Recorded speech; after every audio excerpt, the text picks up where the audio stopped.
रामनगर में मनोज अपनी पत्नी रचना के साथ समोसा बनाकर बेचता था। पहले तो वो इतनी कमाई नहीं कर पाता था, लेकिन जब से रचना से उसकी शादी हुई तो उसकी किस्मत जाग उठी, क्योंकि रचना समोसे का बहुत ही अच्छा मसाला बनाती थी। साथ ही प्याज की चटनी सिलबट्टे पर पीस कर बनाती थी, जिसमें वो प्याज के साथ साथ लहसुन, पुदीना, धनिया और आमचूर भी डालती थी। उनके समोसे प्याज चटनी के सभी दीवाने थे।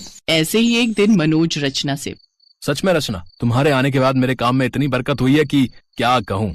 तुम्हारे हाथों की ये लाजवाब चटनी खाकर हम सबका मन खुश हो जाता है। अच्छा सुनिए, आज तो हमें अच्छी कमाई हो गई है, तो आप कल सुबह बाजार से थोड़ा राशन पानी ले आना।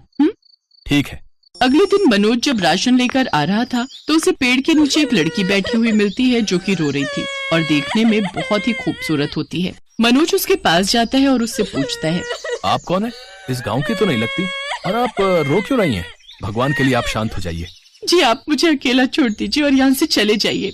देखिए, आप दुखी मत होइए और अपना दोस्त समझकर मुझे बता सकती हैं कि आपके साथ आखिर हुआ क्या है। मेरे माँ बाबा मुझे बहुत प्यार करते थे, लेकिन एक दुर्घटनावश महीने भर पहले उनका देहांत हो गया और उनके जाते ही मेरे भाई भाभी ने मुझे घर से निकाल दिया। अब ना तो मेरे पास रहने का ठिकाना है और ना ही खाने का।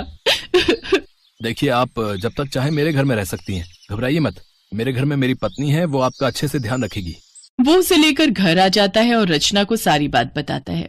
रचना भी उसे अपने घर में रहने देती है, लेकिन गुजरते वक्त के साथ मनोज और नेहा की नजदीकियां भी काफी बढ़ जाती हैं। दोनों ही एक दूसरे को पसंद करने लगते हैं। अब तो मनोज अक्सर बीमारी का बहाना बनाकर घर पर ही रुक जाता और रचना को अकेले ही काम पर भेज देता। एक रोज, मनोज, मैं तुम्हें पसंद करने लगी हूँ, क्या तुम भी? हाँ नेहा, पसंद तो मैं भी तुम्हें करने लगा हूँ।